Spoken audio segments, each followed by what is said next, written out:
मित्रों, यह श्रीमद् देवी भागवत है। आज इस शास्त्र के माध्यम से हम सरस्वती पूजा के महात्म्य के बारे में जानेंगे कि किस तरह से सरस्वती पूजा करनी चाहिए ताकि हमें अच्छे ज्ञान की प्राप्ति हो। मित्रों, ज्ञान के बिना कुछ भी संभव नहीं है। ज्ञानवान की पूजा सभी करते हैं और धनवान की सिर्फ चटुकार ही। इसलिए हमारे पास ज्ञान का होना बहुत ही जरूरी है। यदि आप ज्ञानवान हैं तो आप धन को भी कमा सकते हैं। मित्रों, यदि आप शास्त्र में बताए गए सही ढंग से माँ सरस्वती की पूजा करते हैं, उनकी मंत्रों का कवच का पाठ करते हैं तो आप में एक अद्भुत ज्ञान की शक्ति क्रांतिमान होगी। ये शास्त्र में दिए गए मंत्र को आप अपने बच्चों से पढ़ाए या फिर खुद भी पढ़े। इसके बाद देखिए आपकी बुद्धि में कितनी चार चांद लग जाती है। आप सबसे अलग जाने जाएंगे। आपकी बुद्धि में बहुत कौशल्य आएगा। आप में इतना भरपूर ज्ञान होगा कि लोग आपसे बात करने के लिए ललायित रहेंगे।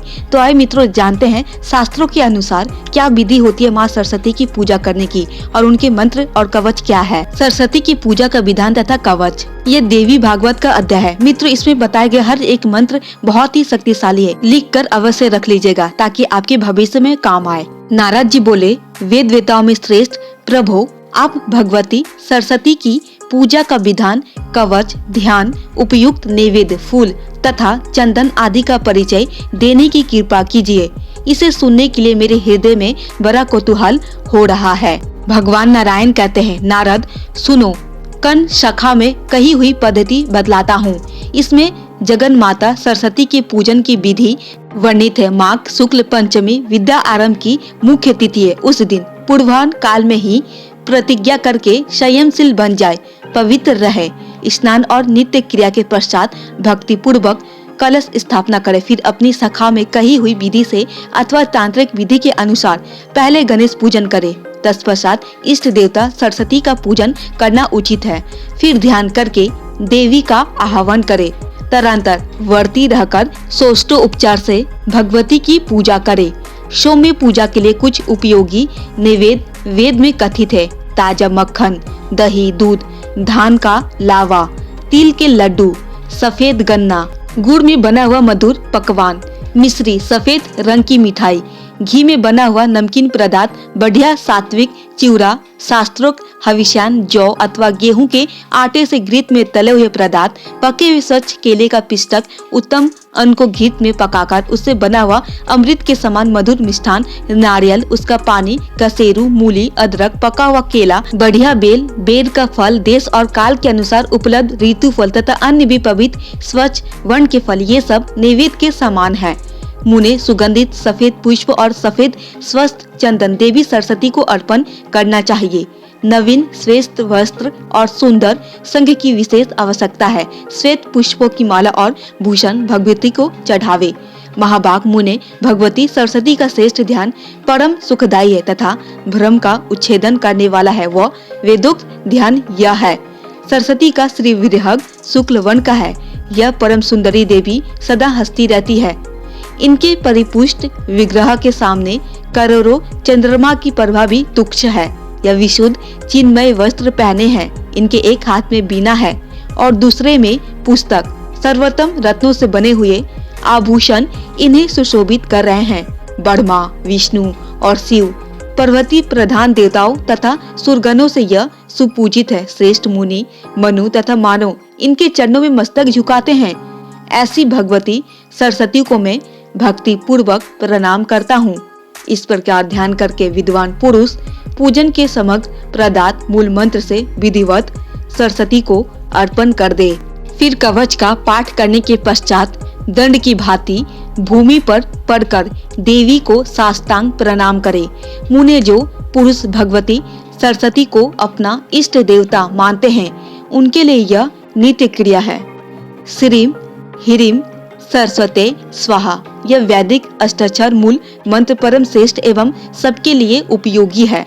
अथवा जिसने जिस मंत्र का उपदेश दिया है उनके लिए वही मूल मंत्र है। सरस्वती इस शब्द के साथ चतुर्थी विभक्ति जोड़कर अंत में स्वाहा शब्द लगा लेना चाहिए। लक्ष्मी और योग माया की आराधना में भी इसी मंत्र का प्रयोग किया जाता है। इस मंत्र को कल्पवृक्ष कहते हैं। प्राचीन काल में कृपा के समुद्र भगवान नारायण ने वाल्मीकि मुनि को इसी का उपदेश किया था। भारतवर्ष में गंगा के पावन तट पर यह कार्य संपन्न हुआ था। फिर सूर्य ग्रहण के अवसर पर पुष्कर क्षेत्र में परशुराम जी ने शुक्र को इसका उपदेश किया था। मरीचि ने चंद्र ग्रहण के समय प्रसन्न होकर बृहस्पति को बताया था। बद्री आश्रम में परम प्रसन्न ब्रह्मा की कृपा से भृगु इसे जान सके थे। जरत्कारु मुनि क्षीर सागर के पास विराजमान थे। उन्होंने आस्तिक को यह मंत्र पढ़ाया था। बुद्धिमान ऋषि सिंह ने मेरु पर्वत पर विभांड मुनि से इसकी शिक्षा प्राप्त की थी। शिव ने आनंद में आकर गौतम गोत्र में उत्पन्न कण्व मुनि को इसका उपदेश किया था। याज्ञवल्क्य और कात्यायन ने सूर्य की दया से इसे पाया था। महाभाग शेष पाताल में बलि के सभा भवन पर विराजमान थे।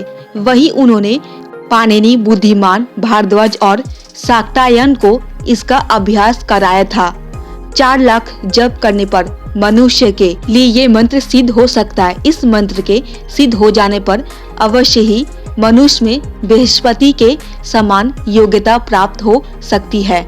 विपेंद्र, सरस्वती का कवच विश्व पर विजय प्राप्त कराने वाला है। जगत त्वष्टा ब्रह्मा ने गंधमादन पर्वत पर भृगु के आग्रह से इसे उन्हें बताया था। वही मैं तुमसे कहता हूँ, सुनो। भृगु ने कहा, ब्राह्मण, आप ब्रह्मज्ञानी जनों में प्रमुख पूर्ण ब्रह्म ज्ञान संपन्न सर्वज्ञ, सबके पिता, सबके स्वामी एवं सबके परम आराध्य है। प्रभु, आप मुझे सरस्वती का विश्व जय नामक कवच बताने की कृपा कीजिए। मंत्रों का समूह यह कवच परम पवित्र है। ब्रह्मा जी बोले, वत्स, मैं संपूर्ण कामना पूर्ण करने वाला कवच कहता हूँ, सुनो।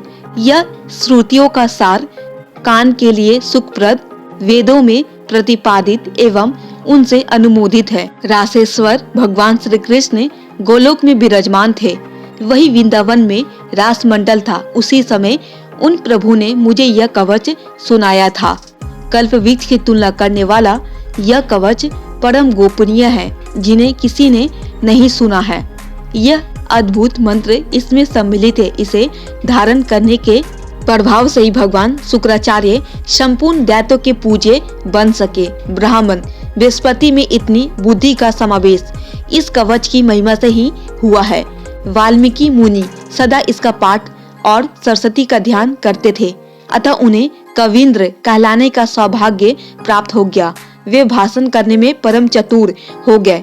इसे धारण करके स्वयंभू मनु ने सबसे पूजा प्राप्त की। कनाद, गौतम, कण्व, पाणिनि, शाक्तायन, दक्ष और कात्यायन इस कवच को धारण करने की ग्रंथों की रचना में सफल हुए। इसे धारण करके स्वयं कृष्ण देयान व्यास देव ने वेदों का विभाग कर खेल ही खेल में अखिल पुराणों का परिणय किया। सातताप, सर्वतंत्र, वस्तित, परशर, याज्ञवल्क्य, ऋषभ, ग्रीन, भारद्वाज, आस्तिक, देवल, जैगिशाय और यातीत ने इस कवच के साथ ही पूरे ग्रंथ का अध्ययन किया था। इसी से सर्वत्र उसका सम्मान होने लगा। विपेंद्र, इस कवच के ऋषि प्रजापति है। स्वयं बिहती छंद है।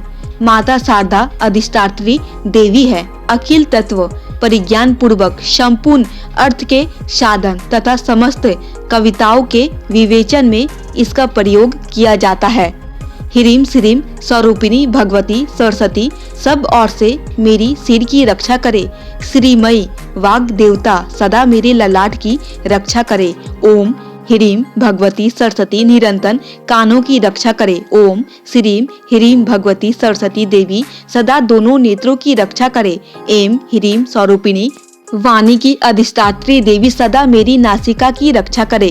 ओम ह्रीम मई विद्या की अधिष्ठात्री देवी होठ की रक्षा करे। ओम श्रीम ह्रीम भगवती ब्राह्मणी दंत पंक्ति की निरंतर रक्षा करे। एम यह देवी सरस्वती का एकाक्षर मंत्र मेरे कंठ की रक्षा करे। ओम श्रीम ह्रीम मेरे गले की तथा श्रीम मेरे कंधों की सदा रक्षा करे। विद्या की अधिष्ठात्री देवी ओम ह्रीम स्वरूपिणी सरस्वती सदा वक्ष स्थल की रक्षा करे। विद्या स्वरूपा ओम ह्रीम मई देवी मेरी नाभि की रक्षा करे। ओम ह्रीम क्लीम स्वरूपिणी देवी वाणी सदा मेरे हाथ की रक्षा करे। ओम स्वरूपिणी भगवती स्वर वर्णात्मिका दोनों पैरों की सुरक्षित रखे। ओम वाग अधिष्ठात्री देवी के द्वारा मैं सब प्रकार से सदा सुरक्षित रहूं। सबके कंठ में निवास करने वाली ओम स्वरूपा देवी पूर्व दिशा में सदा मेरी रक्षा करे। सबकी जीभ के अग्रभाग पर विराजने वाली ओम स्वरूपिणी देवी अग्निकोण में रक्षा करे। ओम एम ह्रीम श्रीम क्लीम सरस्वती भुजजन्य स्वाहा, इसको मंत्रराज कहते हैं।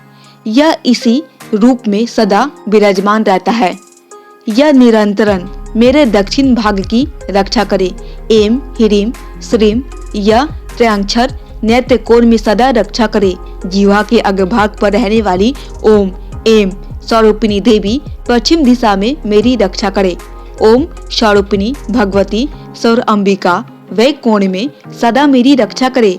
गध में निवास करने वाली ओम एम श्रीम क्लीमयी देवी उत्तर दिशा में मेरी रक्षा करे। संपूर्ण शास्त्रों में विराजने वाली एम स्वरूपिणी देवी ईशान कोण में सदा रक्षा करे। ओम श्रीम स्वरूपिणी सर्वपूजिता देवी ऊपर से मेरी रक्षा करे। पुस्तक में निवास करने वाली ह्रीम स्वरूपिणी देवी मेरे निम्न भाग की रक्षा करे। ओम स्वरूपिणी गंध बीज स्वरूपा देवी सब ओर से मेरी रक्षा करे।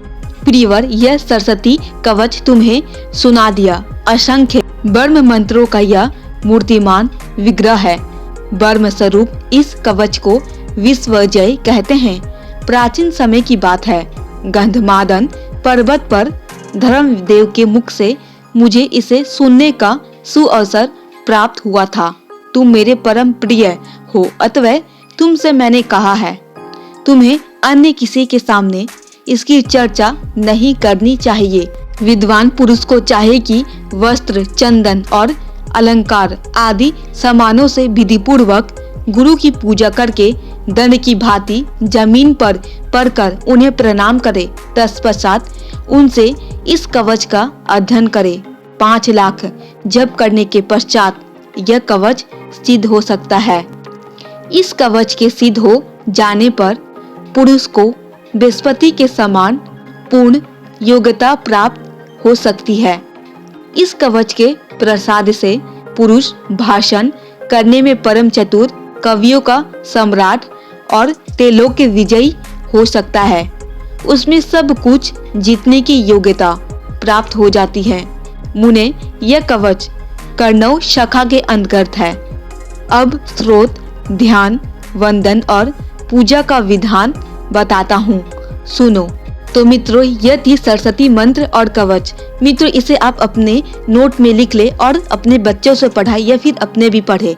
रोज 21 बार इस मंत्र को या फिर 108 बार मंत्रों को जप करें और इस कवच को एक बार नित्य पाठ करें। उसके बाद अपने बुद्धि के कौशल के बारे में देखें और आप अपने बच्चों को देखें, वो पढ़ने में बड़े तेज हो जाएंगे और उनके अंक भी बहुत अच्छे आएंगे। मित्रों, छोटा हो या बड़ा, हर एक व्यक्ति को माँ सरस्वती की पूजा अवश्य करनी चाहिए, क्योंकि मित्रों ज्ञान की आवश्यकता तो सभी की होती है। मित्रों, उम्मीद करते हैं कि ये छोटी सी ज्ञानवर्धक वीडियो आपको जरूर पसंद आया होगा।